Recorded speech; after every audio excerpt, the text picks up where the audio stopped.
안녕하세요. 김유라입니다. 오늘은 웨인 다이어 박사님의 성공하는 길 긍정의 힘 가지고 왔어요. 웨인 다이어 박사님은 저한테 개인적으로 정말 좋은 분이시죠. 모든 아이는 무한계 인간이다 라는 책으로 제가 무한계 인간이 될 수 있겠는데? 아이뿐만 아니라 나도 될 수 있겠다라는 생각을 좀 갖게 해주신 분이고 부모교육서, 자기계발서로 워낙에 유명하신 분이죠. 기적을 만드는 긍정의 기술. 이 책은요, 제목은 긍정의 힘인데 읽어보면 인간관계 잘하는 법. 약간 이런 내용이에요.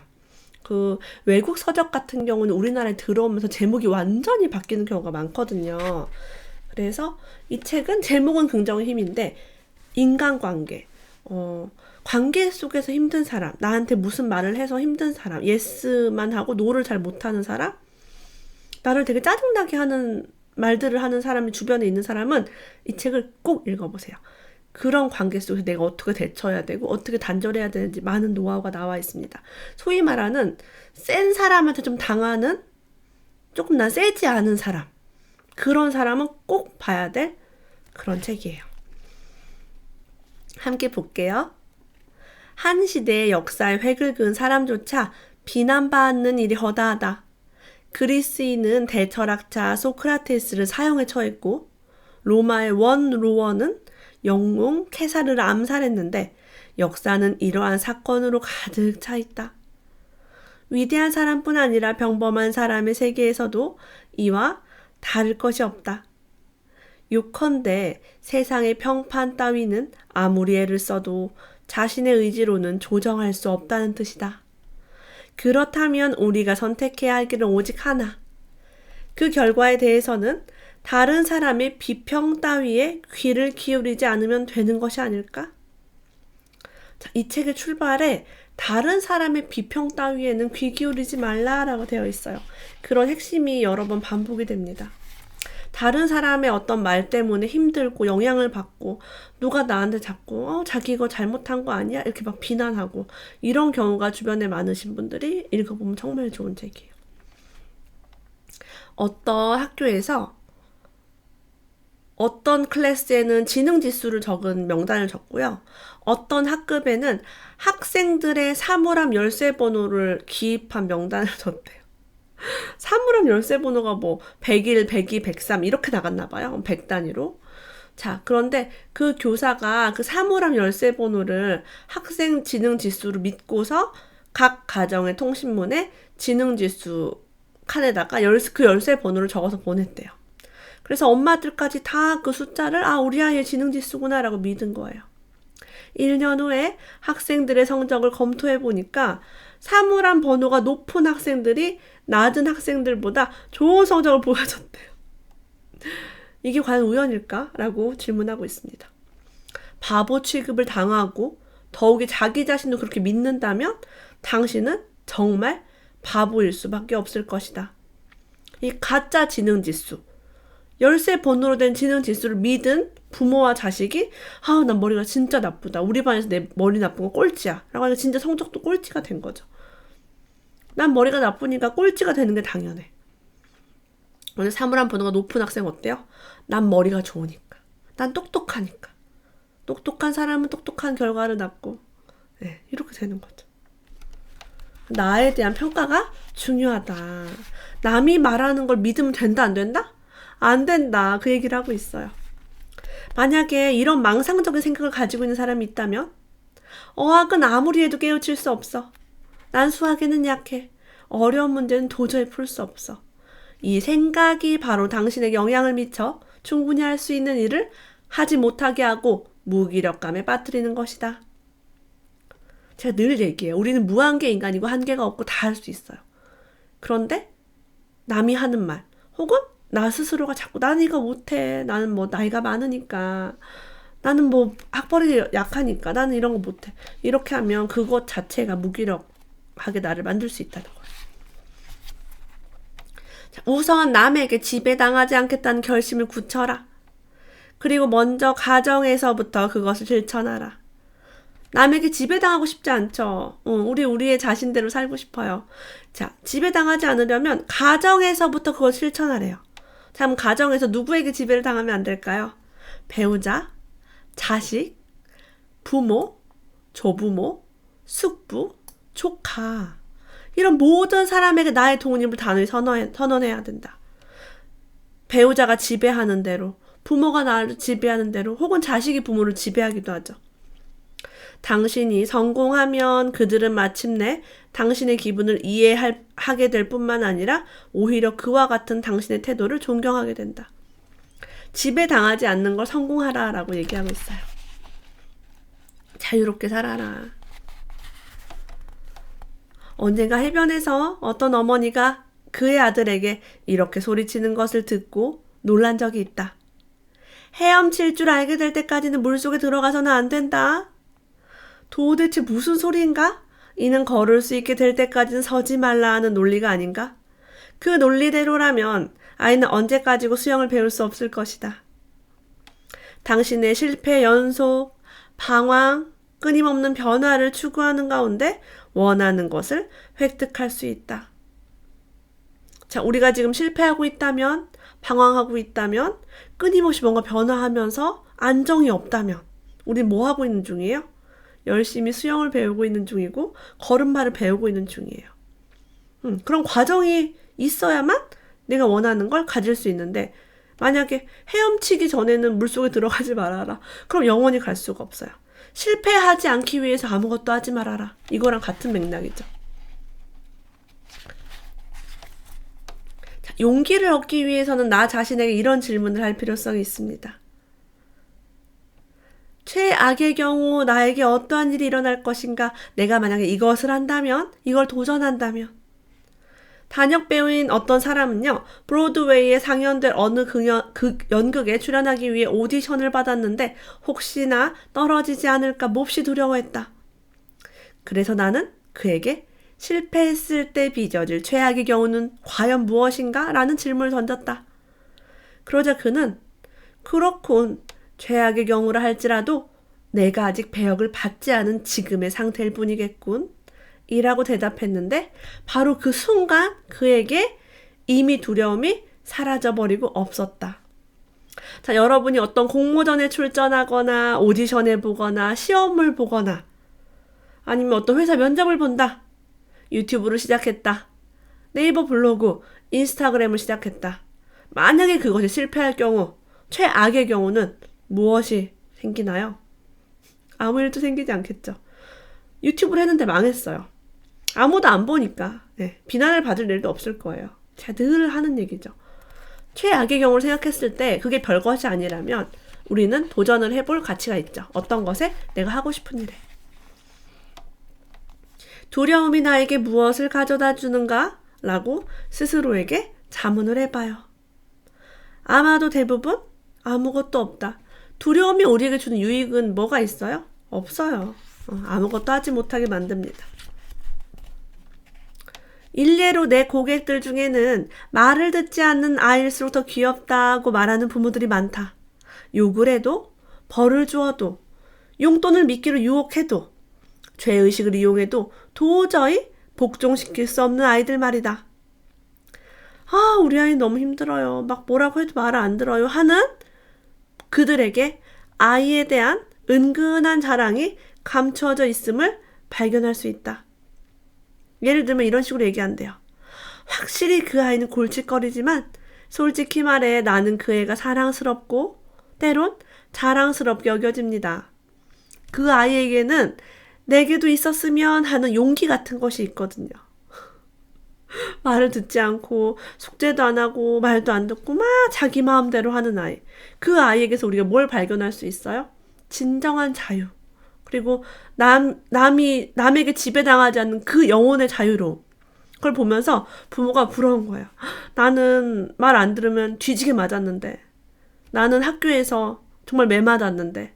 우리 부모가 뭐 나를 내쫓았는데 저렇게 말 안 들으면.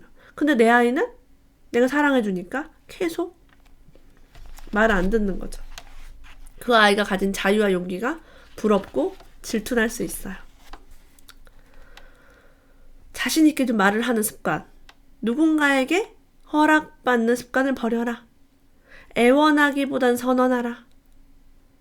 무슨 질문 해도 될까요? 라는 말 대신에 뭐뭐에 대해 알고 싶습니다. 라고 요청하는 거죠. 1시간가량 외출해도 될까요? 는 yes, no로 대답해야 돼. 상대방이 아니 안 돼 라고 하면 나갈 수 없어요. 대신에 외출하려고 하는데 뭐 부탁할 일이라도 있습니까? 저 외출에다 들어올 건데 뭐 사올 거라도 있나요? 라고 말해요. 허락을 받아야 하는 것은 노예와 죄수들이나 하는 것이다. 자, 우리가 아이들한테 자꾸 허락받게 하면요. 아이가 엄마 이거 먹어도 돼요? 엄마 이거 해도 돼요? 엄마 이 옷 입어도 돼요? 엄마 지금 나가도 돼요? 진짜 계속 엄마. 그래서 저는 아이들한테 해. 많이 하라고 하고 안 물어봐도 되는 자유를 좀 줍니다. 안 그럼 평생 허락을 구하는, 엄마한테 뿐이 아니라 밖에 나가서도 사람들이 노 할까봐 예스를 받으면 하는 그런 아이로 자랄 수 있어요. 자기 자신의 개인적인 일에 대해 이야기하기를 꺼리지 마라. 그 때문에 곤란해지지 않을까 두려움을 버려라. 자, 이게 SNS를 시작하거나 요즘 이런 유튜브 하시는 분들이 나를 드러내는 걸 너무 두려워요. 자신을 굳이 드러내고 싶지 않다면 별 문제지만 그것 자체를 두려워한다면 곤란하다. 이 두려움은 존재하지 않는 거예요. 당신의 참다운 모습을 보여주면 이것은 아주 좋다. 세상 유익하다라고 얘기하고 있어요.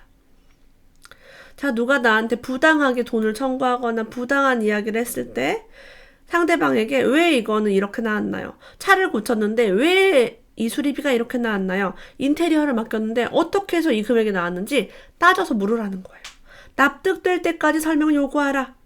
고지서나 청구서 따위는 반드시 자세히 살펴보는 습관을 길러라. 잘못이 발견되었을 경우 자신의 주장을 정확하게 회사 측에 알려 시정하도록 해야 한다. 만일 그것이 고의적이었던 것이라면 거래를 중지해야 한다. 이렇게 야무지고 세게 나가라. 여기가 기가 좀 약한 사람, 착한 사람들이 보면 참 좋은 책이에요. 선거, 전쟁, 논쟁, 흉년 등의 결과에 대해서 가슴 아프게 생각하지 마라. 그것은 다만 자기 자신을 속박할 뿐이다. 대규모로 번지고 있는 사회 악도 마찬가지이다. 너무 마음 아프고 그것 때문에 막 분노가 생기고 그러면 나 자신이 희생자가 된대요. 내가 슬퍼해도 사실 변할 건 없죠. 그래서 다른 사람 싸우거나 전쟁한다고 나쁜 놈 왜 전쟁을 해 나쁜 사람 이렇게 하면 그거 다 나를 희생시키는 말이라고 합니다. 에머슨이 이런 말을 했어요. 우리들이 할 수 있는 일을 하자. 여름에는 파리가 꿰게 마련이고 숲을 거닐면 모기에 뜯기는 법이다. 여름에는 그냥 파리가 당연히 있고 숲에는 모기가 있다. 왜 이렇게 파리가 있어? 모기가 막 나를 물어. 이렇게 할 필요가 없고 그냥 우리가 할 수 있는 일에 집중하자는 거예요.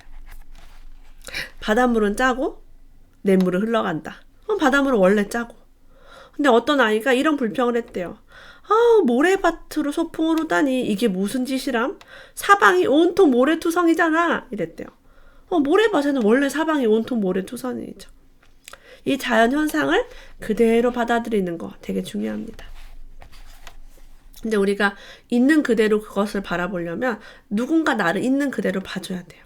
근데 만약에 어린아이가 자라면서 엄마가 맨날 지저분해 머리 좀 닦아라, 손 좀 씻어라, 세수 좀 해라, 양치 좀 해라, 야 옷은 그렇게 입으면 안 되지, 여자애는 그러면 안 되지, 남자애는 이러면 안 돼, 막 그렇게 틀을 하면 이 아이는 불평불만을 항상 듣고 자랐고 존재 자체로 봐주지 않았기 때문에 자기도 밖에 가서 불평불만을 막 늘어놓을 수밖에 없어요. 자신을 불건전하게 하는 추억 따위는 내버려라. 내가 어렸을 때 학대를 받았다, 내가 맞았다, 누군가에게 왕따를 당했다, 그런 거 떠올리면 굉장히 마음이 아프고 힘들죠. 가장 중요한 것은 다른 사람을 나무라거나 미워하지 않는 일이다. 설혹 그들이 당신에게 심하게 대했다 하더라도 거기에 무엇인가를 배우도록 노력하라. 그 일을 통해서 내가 얻은 게 있죠. 부모에게 많이 맞은 아이는요, 나는 절대 우리 아이를 때리지 말아야지 라고 마음을 먹어요. 좋은 부모가 될 수 있는 원동력이 될 수 있죠. 가난한 집에서 자랐다면 나는 돈을 많이 벌 거야 라고 되게 알뜰하게 살 수도 있어요. 그리고 왕따를 당하거나 이렇게 친구한테 따돌림을 당한 사람은 나는 남에게 그렇게 하지 말아야지, 저 사람은 지금 외롭겠다, 저렇게 하면 되게 마음 아프겠다라는 걸 공감할 수 있는 능력을 갖추게 돼요. 그럼 우리가 그런 것에서 무엇인가를 배울 수가 있겠죠. 마음속으로 그들을 용서하라. 만일 그들을 용서할 수가 없다면 당신은 평생 상처받을 것이며 그 때문에 괴로움만 더할 뿐이다. 우리의 과거, 추억 때문에 상처받고 괴로워하는 거를 종결하자고 이야기합니다. 쉽지는 않지만 노력해 볼 수는 있겠죠. 나를 위해서, 그 사람을 위해서 용서하는 게 아니에요. 우리를 희생시키고자 하는 사람들 수법, 그런 수법이 있어요. 그런 수법 가진 사람들이 이렇게 얘기합니다. 너 이외에는 아무도 이거 가지고 불평하지 않아. 너는 왜 이렇게 불평을 해? 그냥 너도 해. 말없이 해. 라고 굴복시키는 거죠. 그리고 이런 말도 해요. 너는 지금 처지에 만족해야 돼. 너 얼마나 좋은 세상을 사는지 알아? 헐벗고 굶주리는 사람들이 얼마나 많은데 그런 불평을 늘어놓느냐. 너 왜 그런 반찬 투정해? 이런 식으로 무슨 요구를 했는데 탁 막아버리는 거예요. 근데 그때 옛날이나 다른 나라를 기준 삼아서 지금 내가 누려야 할 권리를 못하게 하고 꼼짝 못하게 하는 수법이죠.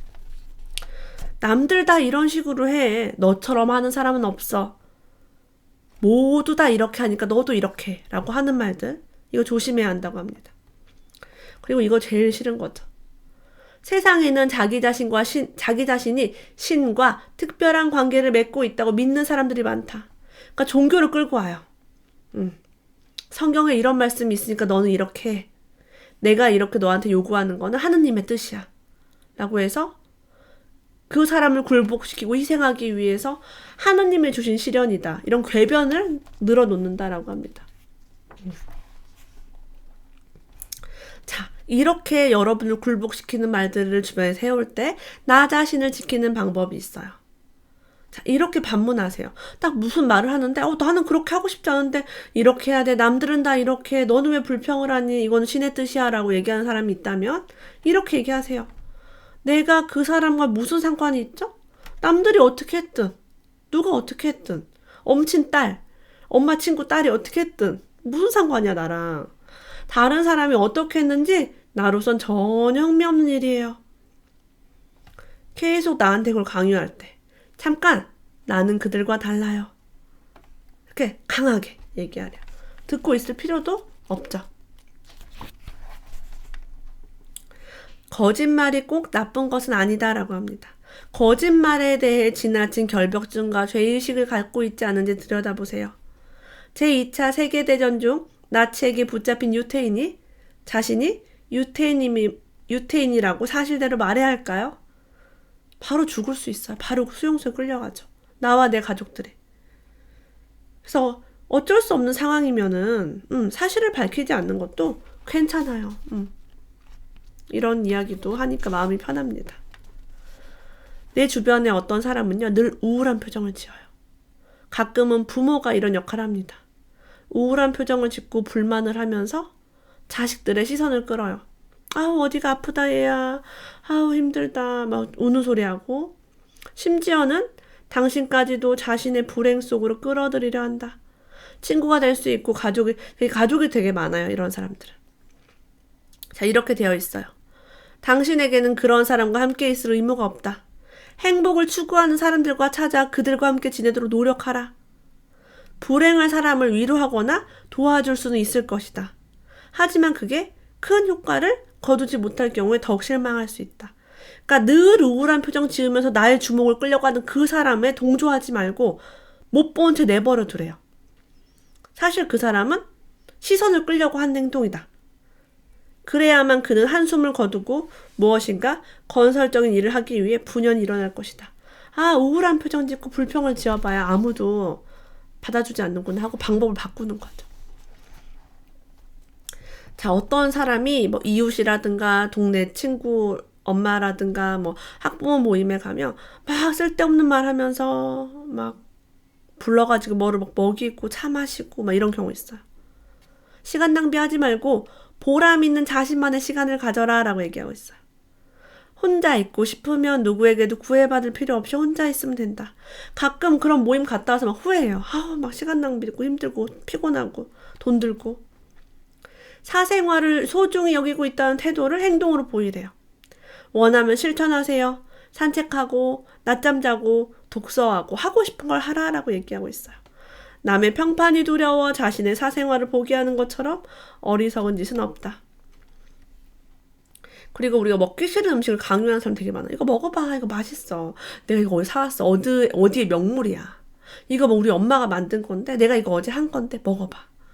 단식 중인 당신에게 이걸 좀 드시지요 하며 억지로 들기를 권하는 경우에 분명하게 거절하라. 나는 지금 금식 중입니다. 체중을 조절하기 위해 요즘 절식하고 있습니다. 라는 식으로 잘라서 말하라. 뭐 죄송합니다만 미안해요 라고 할 필요도 없어요. 저 때문에 기분 상하셨어요? 이런 말 하지 말래요. 그냥 거절하래요. 전 사실 거절을 굉장히 잘합니다. 근데 이제 좀 남한테 잘 보이기 위해서 부르면 가고 먹으라면 먹고 그런 분들이 되게 많으시더라고요. 저는 사실 저의 욕구가 너무 중요한 사람이라 그렇게 잘 못합니다. 앞으로 자신에게 주어진 시간이 불과 6개월밖에 남지 않았다는 생각으로 인생을 살아가라. 여러분, 만약에 우리가 6개월만 인생을 살고 죽는다면 앞으로 6개월간 뭘 하시겠어요? 오늘 뭘 하시겠어요? 그 듣기 싫은 불평을 하고 그 우울한 표정 짓는 사람 만나시겠어요? 먹고 싶지 않은 음식 먹겠어요? 아니죠. 당신이 하고 싶은 일을 마음대로 하지 못하는 이유가 도대체 무엇인가? 없어요. 지금 당신이 원하는 것을 하라. 더 행복한 일을 하고 더 편한 일을 하고 나 혼자만의 시간을 갖는 거죠. 재수 없는 날이 있다고 믿지 말라. 재수 없는 날이 존재한다는 생각은 당신이 그렇게 믿고 있는데 불과할 뿐이다. 매일매일은 다만 존재할 뿐이다. 좋든 싫든 수요일은 재수 없는 날이라고 생각하지 마라. 수요일은 그냥 수요일일 뿐이며 그렇게 생각하는 것은 다만 당신의 어리석음을 증명하는 것일 뿐이다. 예전에 저 어렸을 때요. 13일의 금요일이면 바이러스가 생긴다. 13일의 금요일 바이러스가 있긴 했어요. 그래서 제 친구네 집에 놀러 가는데 13일의 금요일이라고 컴퓨터를 켜지 않는 거예요. 여러분 지금 생각해 보세요. 13일의 금요일에 컴퓨터를 켜지 않는다고 그 바이러스가 안 걸리고 그런 건가요? 바이러스가? 아니죠. 그때 제가 친구한테 얘 그거 상관없이 사용해도 상관없어. 이미 걸렸을 거면 걸린 거고 걸리지 않은 거면 안 걸린 거지. 컴퓨터를 그날 켰다고 해서 문제가 생기지 않아 라고 했는데 제 말을 믿지 않더라고요. 자, 그런 믿음이 있기 때문에 컴퓨터를 써야 하는 순간에 컴퓨터를 쓰지 못한 거예요. 이게 손해죠, 손해. 그런 믿음, 재수없다, 두렵다, 무섭다 이런 믿음은 우리에게 어떤 제약을 많이 갖다 줍니다. 만약에 운전을 할 때마다 손발을 어떻게 움직여야 할까, 내 눈은 어떻게 해야 할까라고 생각을 하고 걱정한다면 아마 이 세상 그 누구도 운전을 할 수 없을 것이다 라고 합니다. 훌륭한 챔피언은 아주 자연스럽게 경기를 풀어나간다. 그는 마음 흩뜨리지 않고 집중력 있게 경기에 임함으로써 승리를 이끌어내는 경우가 많다. 그러나 그의 집중력은 온갖 상황을 판단하고 검토하는 것과는 거리가 멀다. 그것은 차라리 명상에 가깝다. 가끔 우리 같은 주부는 설거지하면서 명상하죠. 청소 명상. 뭔가 약간 설거지, 청소 같은 거 맨날 루틴한 일을 할 때는 멍 때리면서 멍하게 자연스럽게 잘할 수 있어요. 그래서 운전도 마찬가지고 스포츠 경기도 마찬가지고 우리가 해야 될 일들은 자연스럽게 하면 된다라고 얘기하고 있어요. 무의식적으로 할 수 있다. 근데 막 의식해야 되고 신경 써야 되고 막 무슨 얘기 들으면 막 너무 걸리적거리고 이런 것들은 편하지 않다라는 거죠. 잘할 수 없다. 그렇게 얘기하고 있습니다. 만약 당신이 원하는 어떤 일에 특별한 자격이 필요하다든가 또는 엄격한 제한이 뒤따른다고 생각된다면 그것을 극복할 수 있는 여러 가지 방법을 생각해봐라. 창조적인 관점에서 생각해보면 틀림없이 좋은 방법이 나타날 것이다. 일단 무엇인가를 하기로 결심했다면 그 일은 내게 무리야. 다른 사람 모두 이렇게 해. 따위의 생각은 무시해버려라. 그리고 자신만의 독자적인 방법에 따르도록 하라. 언젠가는 성공할 것이다 라는 믿음을 가지고 밀고 나간다면 당신은 틀림없이 성공할 것이다. 끝으로 우리는 언제든지 기회를 잡을 수 있다고 얘기합니다. 이 책이 긍정의 힘이잖아요. 아주 힘든 상황에서 긍정의 힘만 있으면 우리 기회를 잡는 거예요. 이 부분 굉장히 감동적이었어요. 어떤 사람이 교통 위반으로 즉결 재판소에 가서 하루 종일 시간을 보내면서 여기저기 불려다니고 온갖 모욕을 당하고 불친절한 어떤 사람들한테 모욕당하고 부당한 죄목으로 유죄 판결까지 받았어요. 근데 이 사람은 불평하는 대신에 이 불쾌한 경험을 좀 더 건설적으로 바꾸는 어떤 방법이 없을까 생각을 합니다. 그래서 그 지독하게 불쾌했던 체험을 수기로 써서 팔아보자 생각이 들었고 어느 잡지사에서 그의 수기를 3회에 걸쳐서 게재해 주는데 그는 그 대가로 $1,500를 받을 수 있었어요. $1,500면 거의 한 170만 원 정도의 돈이니까 굉장히 높은 금액이죠. 그러자 다른 출판사에서도 원고 청탁이 줄지어 들어오기 시작했어요. 사실 이런 공모전과 글을 쓰는 수기전이 되게 많습니다. 불쾌했던 경험을 판 거죠. 유튜브에서 제가 본 어떤 분은요, 중독으로 몇십 년 고생을 하다가 그걸 치유를 하고 나서부터 중독자들을 상담하고 중독자들을 교육하는 그런 교육자가 됐어요. 자신의 어떤 불쾌한 경험으로 남을 돕는 일을 한 거죠. 위기가 기회다라는 말이 정말 다시 한번 깨닫게 됐던 그런 일이었어요. 저도 제가 재테크 강사가 된 이유가 돈에 대해 문제가 발생했기 때문에. 근데 그거를 불평하지 않고 다시 잘해봐야겠다라고 해서 지금까지 올 수 있게 됐죠. 그래서 뭔가 지난 일에 대한 후회와 번민 그리고 나는 막 너무 힘들어라고 하시는 분은 긍정의 힘 웨인 다이어 박사님 책을 읽으면서 다시 한번 용기 내셨으면 좋겠습니다. 오늘도 끝까지 함께 해주셔서 감사합니다. 다음에 또 만나요.